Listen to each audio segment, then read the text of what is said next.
From the frames during the opening credits, it becomes clear that the film will leave a heavy impression.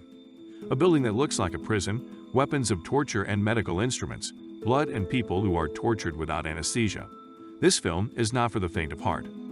In the first scene of the film, we see how a group of armed people arrive somewhere in the forest at night, unload from cars, and walk for a long time. Already in the daylight, they see gloomy multi-story buildings ahead.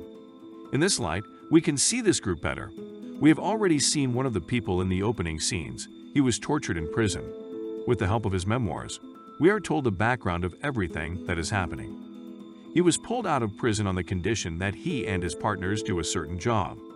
They need to penetrate a certain bunker on the territory of the USSR and escort a woman scientist and her guard there.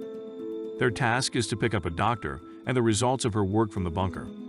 The task does not seem impossible, and it looks better than prison torture. Therefore, our hero agrees, and now the whole team is already going through the forest to the bunker. The path through the forest is not as easy as we would like. The group stumbles upon a minefield. In the center of the field are traces of a motorcycle. The commander decides that everyone will follow the tracks. The woman scientist offers to find a way to bypass the field, but they do not agree with her, since there is no time for this. The group is following the wheel tracks, going quite well, but suddenly they hear the sound of an approaching bike. Everyone jumps from the road to the side of the road and hides behind the trees. Very risky, if you remember. This is a minefield. The bike comes closer and stops. The driver is wearing a mask from a real skull, and the driver is armed. Fortunately, he does not notice our heroes and eventually leaves. The team continues on its journey. Finally, they see the target through binoculars. The scientist explains that these are former military barracks. Now these Russians torture innocent people and keep them in cages on the street. The operation to penetrate the bunker begins. Two members of the group, under the guise of employees, drive into the base of the militants. They are about to get into trouble, but as always with Russians, vodka solves the problem. They manage to ingratiate themselves and infiltrate computers with surveillance cameras. Now it's up to the rest. Thanks to the timely turned-off surveillance cameras, everyone manages to penetrate the base. Instead of immediately moving to their destination, they stop because they notice a half-naked woman tied to a chain in one of the rooms. While they are deciding what to do with her, because they cannot take her with them or let her go, one of the militants breaks into the room. Fortunately, they manage to kill him quietly, but the girl also gets a bullet in the process. The resourceful bodyguard of the scientist immediately arranges everything so that it looks like the gunman and the girl killed each other. On the one hand, the problem is solved, and on the other hand, there would be no problem if they focused on their task. Fortunately, in the future, no one was distracted from their goals. Several times at the risk of being discovered, they still go down to the underground tunnels and find a passage to the bunker. True, there are many corpses at the entrance, and they died a long time ago. But our heroes are not scared. The two members of the group who remained at the surveillance cameras see that someone is slowly but persistently following our heroes. But it is not possible to report this on the radio. The signal does not penetrate there. This situation is nerve-wracking.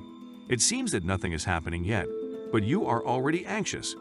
The group moves on and now we see that someone is following them. We're not able to see it in detail, but it is immediately clear that this is not a person, and it looks very scary. Suddenly, this creepy stalker attacks one of the group members. He opens fire, but the attacker manages to escape, sticking a syringe into his victim's neck. The whole group immediately gathers, and they begin to look for the attacker, but they do not find it. The man who was attacked claims nothing happened to him. Dude, you even look like the first character to die in horror movies. The group decides to move on. One of the watchers at the cameras follows them to report on the pursuers. A man who has received an injection in the neck becomes worse. He complains that he is hot, while the others say it's freezing down there, and then he sees his arms blistering. Perhaps this is a hallucination, but be that as it may, he can no longer bring any benefit to their group. The last one remaining at the camera starts having problems.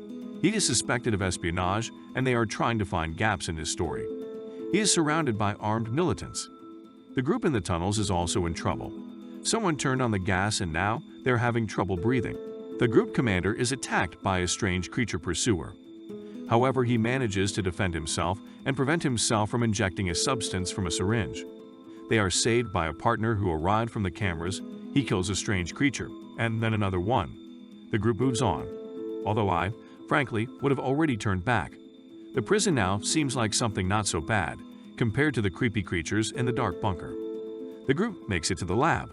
One of the participants is injured, so the local medical equipment seems like a good find. But it still scares me. An oxygen mask is put on the wounded man, and the group goes on in search of the doctor they came for. The corridors of the laboratory seem endless and very creepy. Finally, in one of the halls, they find a doctor. This is a woman, and next to her is another, crying and pregnant. Moreover, childbirth seems to be about to begin. Some kind of quarrel begins between the doctor and the female scientist. Turns out they worked together in the past. Now the scientist, in fact, framed her former boss. The team leader understands that he was not told all the information, and that he needs to know more if he wants to get his partners out alive and complete the task to the end. And here I completely agree with him. Let us finally know what is going on here. The doctor says that the Soviet Union offered her a job when she graduated from Cambridge. They needed a geneticist, and she fit their requirements. At the disposal of the USSR was an ancient meteorite with the DNA of alien creatures, and they needed a scientist who could extract this DNA from a meteorite and use it. The doctor agreed as she was promised complete freedom of action in her experiments. Freedom from morality, ethics, and even laws. And now she, in fact, grows aliens in this bunker. She leads them to an adjacent room, where there is something that looks like a greenhouse. There is a guy inside. At first, he is with his back to us, and it would be better if he continued to stand like that. But no, he turns to the group that has arrived, and we see a lot of small eyes instead of 2 human eyes, and holes on the neck. A terrible sight. This is a product of the doctor's work. She named this hybrid of human and alien DNA Goth. Goth is 5 years old, although he looks at least a teenager. He doesn't speak, but he understands everything. The team wants to leave. The girl soldier becomes ill. I understand her well. I also felt ill when watching. Goth gives her a forgotten backpack but manages to steal her phone. The pregnant girl we saw in the previous scene is also a 5-year-old hybrid, and she is about to give birth to a second-generation hybrid. Next, we are shown the life path of hybrids. You won't envy them. From the very first day of their birth, they are forced to undergo various tests and be constantly monitored. We see videos of tests that both hybrids failed to pass. The doctor complains that she got dumb samples, but when the camera turns off, we see the amazing abilities of the hybrids, even telekinesis. Apparently, they are not just not stupid, but smart enough to understand that they do not need to demonstrate their unique skills to the doctor. The pregnant hybrid girl in the next compartment is suffering. The doctor understands that the girl will die, but she only cares about the preservation of offspring. Scientists are very cynical people. She's going to have a cesarean section without anesthesia. The girl soldier turns out to be more humane than all the scientists. She just shoots the poor, pain-torn hybrid in the head. The hybrid dies. The doctor claims that the fetus also dies at the time of the death of the mother. The leader of the group insists that it is time for them all to leave. The doctor refuses to go anywhere. She lived in this laboratory for 17 years, and she is sure that she will be killed anyway, so she prefers to die here. The scientist girl tells the leader of the group that he must kill the doctor. Their task is to take samples and research materials and destroy the laboratory. Together with the doctor, yet she refuses to go with them. For this, the group will receive additional £2 million, but the leader of the group refuses to kill the doctor. He doesn't do business like that. The group prepares to leave. The soldier girl returns to Goth and informs him that his sister has died. He looks closely at her hand, the hand that pulled the trigger of the gun, killing his sister. And then with one blow, he broke her spine. From his toys, he takes out a strange device, and then leaves his room. Looks like the whole group is going to be in big trouble. Meanwhile, there was a split within the group. The leader still doesn't want to kill the doctor, but his assistant was tempted by money and decided to take his place. He disarms the leader and even fights him. Guys, while you're fighting over money, real problems are coming your way. Go the peers. The scientist girl demands from the others not to shoot. This model is too important for her. The hybrid approaches his dead sister. The doctor is sure that he is unlikely to be able to feel something. Woman, you're a bad scientist if you haven't been able to figure out in 5 years that these hybrids are just hiding their abilities. The doctor asks Go to return to his room, but in response, he simply blows her head off with his strange weapon. Well, at least the problem with eliminating the doctor is solved. Taking advantage of the turmoil, the leader of the group returns his weapon. Now, he's in charge again. The group discovers the female soldier. It turns out that she is still alive, but her arms and legs are broken. The scientist is going to help her. Gold wanders through the corridors. Apparently, after the death of his sister, nothing keeps him here anymore, and he will try to break free. The group understands that Gold needs to be eliminated. The leader will go ahead with several partners to clear the way. Behind, the female scientist will grab the two wounded. At least, that's their plan. But I doubt they will succeed. The scientist injects the girl soldier supposedly with morphine. But in fact, this is a different substance, and it kills the wounded girl. As the men continue to make their way up the gas-filled corridors, the scientist comes to kill another wounded man. But he turns out to be smarter and detonates a grenade. There are only 3 survivors. One of them is the guard of the girl scientist. He says that you can get out of the tunnels using an elevator. It was a backup evacuation plan, just in case things got bad. And things got worse than ever, it's time to use fallbacks. While the 3 men are taking the elevator up 150 floors, the scientist girl, who, as it turned out, survived the explosion, takes out a gun and leaves somewhere. The elevator finally arrives at the correct point, and something kills the scientist guard before the door is fully opened. And then someone's huge and terrible hand slips into the elevator, grabbing the assistant leader of the group by the throat. A few shots from the rifle solve the problem. The monster that tried to break into the elevator is killed. When the door is fully opened, it turns out that it was the first member of the group who was stabbed in the neck. Well, dude, I was wrong. You were not the first to die. The rest of the group, just 2 people, finally gets to the surface. There are sounds of gunfire. They run outside and find another member of the group who is handling the cameras. He is in a dress and badly beaten, but he is alive. Therefore, there were 3 of them again. But the number of militants around is rapidly decreasing.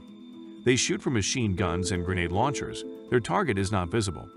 But you and I can guess exactly who they are shooting at, right? Chechens explode one by one. Finally, none of them remain alive, and Goth comes out from around the corner. The next target for him may be our trinity of survivors. Then the leader's assistant makes a willful decision. He goes to Goth, sacrificing himself and exposing himself to the shot of his terrible weapon, and the leader will kill Goth while he is distracted by the murder of the assistant. The scientist girl appears, armed with a pistol. The scientist tries to shoot the team leader. She is shot by another survivor. And Goth takes out a knife and simply cuts the assistant manager in half. In total, we have 2 survivors and 1 hybrid. Goth hears the sound of a crow and leaves. The leader of the group follows him with a gun, intending to kill him. The hybrid just stands and looks at the bird in the tree. He seems to be more interested in birds than in killing people. And when the leader is almost close to him, Goat turns around and says in an electronic voice, "Come on, shoot me." The man is so surprised by what he hears that in the end, he does not shoot. He just sits down on the snow, pulls out a previously half-eaten sandwich from his pocket and eats. Later we see how he is being taken somewhere under escort, probably going back to jail. And in the final scene of the film, Goat, fully dressed and wearing glasses, arrives in London. And I immediately have a lot of questions. First, why didn't the leader of the group kill the hybrid when he had the chance? Did he not understand that he was releasing a dangerous, very smart, and armed alien into the world? London is now in for a big upheaval.